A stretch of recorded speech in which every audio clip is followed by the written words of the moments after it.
Lors de notre office précédent, nous avions étudié le quatrième commandement de notre Père Gabriel, et aujourd'hui nous allons approfondir le 5e commandement de notre Père Gabriel qui nous dit « Tu ne chercheras pas à acquérir ce qui ne t'est pas utile, ce dont tu n'as pas besoin et qui ne t'appartient pas. » Et donc nous allons travailler à travers le psaume 250, donc pour essayer de comprendre un peu plus profondément ce que révèle ce commandement. Et nous allons le faire comme nous le faisons à notre habitude sur les 3 plans, c'est-à-dire le plan de la mère, le plan de l'homme et le plan du Père. Donc au niveau de la mère, c'est-à-dire de la matière, de la matérialité, eh bien on peut rapprocher ce commandement de la 7e loi, du 7e commandement de Moïse qui nous dit « Tu ne voleras point ». On voit facilement le rapprochement. Mais en réalité, lorsqu'on creuse un peu plus, on se rend compte que ce commandement, comme les commandements précédents, veut toujours rappeler à l'homme quelque chose d'important. C'est que l'existence, la vie, ne doit pas être uniquement vécue à l'extérieur, mais aussi à l'intérieur de soi. C'est vraiment un commandement qui nous rappelle cela, qui veut rappeler la place de l'homme, qui ne doit pas être constamment dans la matière, mais qui doit aussi consacrer du temps à l'intériorité, à sa place au niveau du sacré à l'intérieur de lui. Voilà ce que nous dit l'archange Gabriel. L'homme oublie sa vie intérieure, son être véritable, son âme, son immortalité. Il ne se demande pas si tout ce qui apparaît à l'extérieur est pour lui appartient, et surtout si cela nourrit ou éteint sa flamme intérieure. Il pense qu'il trouvera tout ce dont il a besoin à l'extérieur, et c'est ainsi qu'il devient un consommateur, un être qui privilégie l'avoir au lieu de l'être. Ben oui. Si nous considérons que tout ce qui se trouve à l'extérieur de nous, voilà, c'est pour nous, nous allons dans des dérives. Et c'est pour ça que l'archange nous dit, tu ne chercheras pas à acquérir ce qui ne t'est pas utile, ce dont tu n'as pas besoin et qui ne t'appartient pas. L'archange nous dit, l'homme croit que tout ce qui existe peut lui être utile et le nourrir. Mais il n'a pas différencié dans sa vie ce qui est immortel et ce qui est mortel. Ainsi, il y a un monde qui fait grandir l'homme et un autre qui le détruit. Sans ce juste discernement, l'homme est instinctivement comme un enfant qui met tout à sa bouche, pensant naïvement que tout est bon pour lui. Tout ce qui lui plaît, le séduit, le charme, l'homme non éduqué veut le goûter, le prendre, l'assimiler, le devenir, l'expérimenter. Il n'a pas compris qu'il y a des expériences qui abîment, qui blessent, qui handicapent. Il y a des mondes qu'il ne faut pas approcher, car ils enlèvent la connaissance et font perdre la conscience de la nature et de l'identité véritable de l'homme. Si ta vie dépend des conditions et circonstances extérieures, tu es un esclave. Si en plus tu cherches à maîtriser ces circonstances en abdiquant ton être intérieur, tu es stupide, car tu convoites ce qui ne sera jamais à toi. Ah oui, si nous voulons toujours chercher à prendre ce qui est à l'extérieur et qui nous dégrade, eh bien ça nous coupe du sacré à l'intérieur de nous. Et donc nous allons nous éloigner de plus en plus de notre partie invisible. On ne va vivre que dans nos sens grossiers, où on veut tout goûter, tout expérimenter, tout vivre, tout toucher à tout. Et oui, mais il y a des choses dans le monde de l'homme, il y a des choses dans la matière qu'il ne faut pas toucher. La personne stupide qui va prendre un champignon dans la nature sans se préoccuper, savoir si c'est un champignon comestible ou toxique, vit dangereusement. Et l'homme, bien souvent, va vouloir faire des expériences en prenant tout ce qu'il a à sa portée. Et c'est là où il y a les pièges. Donc il faut savoir discerner ce qui est bon de ce qui n'est pas bon. Qu'est-ce qui va faire grandir notre vie ou qu'est-ce qui va l'appauvrir? Et c'est ce que, au niveau maintenant du monde de l'homme, l'archange Gabriel veut nous faire comprendre, c'est que justement, il y a des pièges qui nous sont dressés et qui sont là tendus par le monde de la matière, par le monde des hommes, par la société dans laquelle nous vivons, pour nous rendre esclaves, pour que nous tissions des liens avec ce qu'il y a à l'extérieur de nous, que nous soyons de plus en plus dépendants d'eux, que nous ayons même éventuellement des dettes envers eux, pour toujours nous faire payer, toujours nous rendre de plus en plus pauvres et nous éloigner de notre partie immortelle. C'est ce que l'archange nous explique. Lorsqu'il nous dit « Jamais l'homme ne pourra maîtriser entièrement le monde extérieur, car il ne lui appartient pas. C'est avant tout la vie intérieure qui définit l'homme, et c'est uniquement par elle qu'il peut organiser la vie extérieure d'une façon juste pour servir Dieu.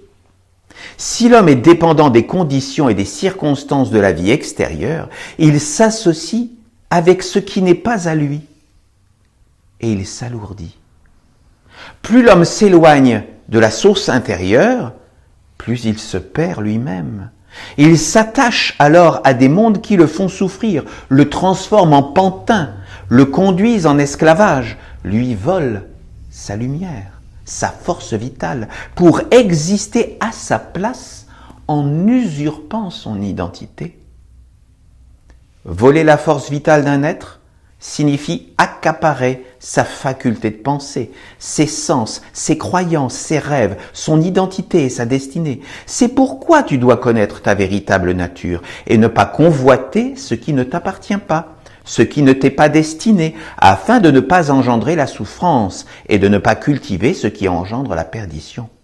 Ben oui, parce que le monde extérieur cherche justement à s'accaparer nos sens subtils, s'accaparer quelque part notre vie. Nous savons que dans les mondes invisibles, il y a des êtres qui existent, qui cherchent justement à prendre la vie de l'homme, parce que nous sommes précieux pour eux. Un être humain est une personne qui est créatrice. Sur la terre, l'homme est venu pour créer tout un monde, soit un monde de ténèbres, soit un monde de la lumière. Ça dépend justement des alliances que l'homme, ou la femme évidemment, crée dans sa vie.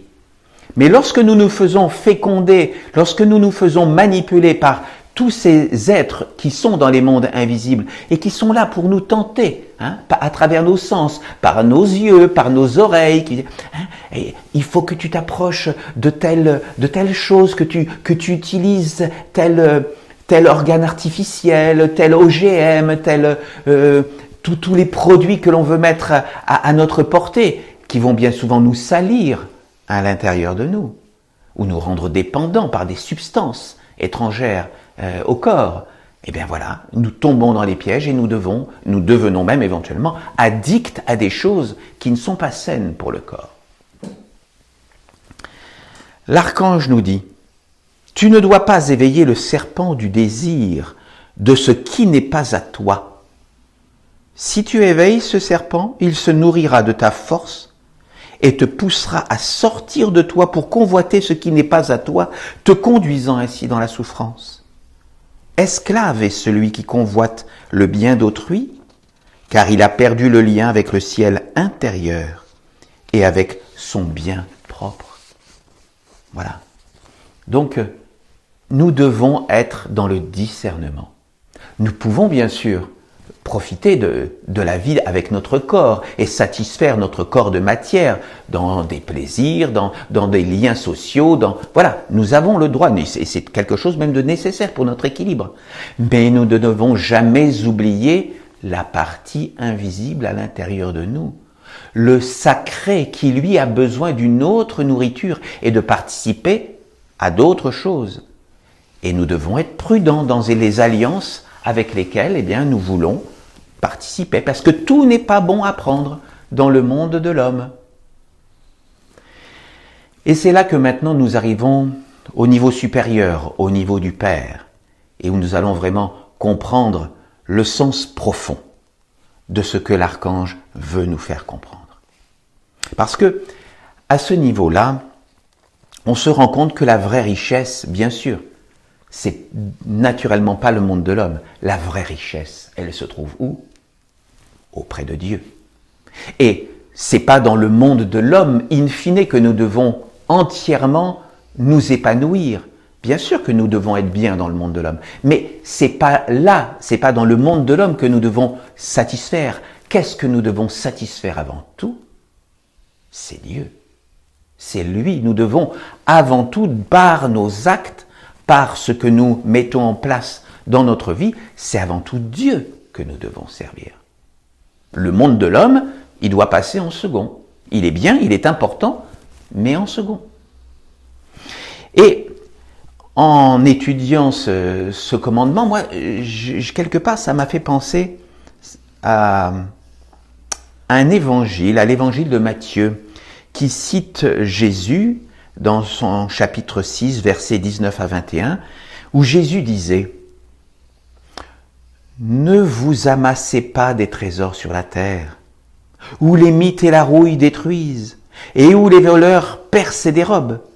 Mais amassez-vous des trésors dans le ciel, où les mythes et la rouille ne détruisent pas, et où les voleurs ne percent ni ne dérobent. Car là où est ton trésor, là aussi sera ton cœur. » J'ai trouvé que, voilà, Jésus, ce grand maître, nous avait déjà bien entendu donner des clés, nous le savons tous. Et là, aujourd'hui, l'archange, qu'est-ce qu'il nous dit? Il nous dit, ne cherchez pas à prendre ce qui appartient à d'autres, et ne cherchez pas à être ce que vous n'êtes pas, simplement pour être valorisé aux yeux d'un monde qui n'a pas de valeur.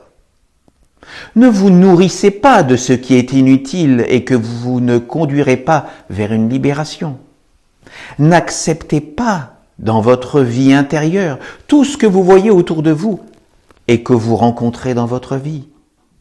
Dans le monde, prenez juste ce dont vous avez besoin pour plaire à votre âme et à votre Dieu. Ne cherchez pas à vivre dans le monde des apparences, mais cherchez la liberté, la légèreté, l'intelligence, la noblesse, la subtilité, afin que les mondes divins, qui sont la source de votre existence, puissent se réjouir de vous, vous apprécier, vous aimer et vous apporter leurs bienfaits.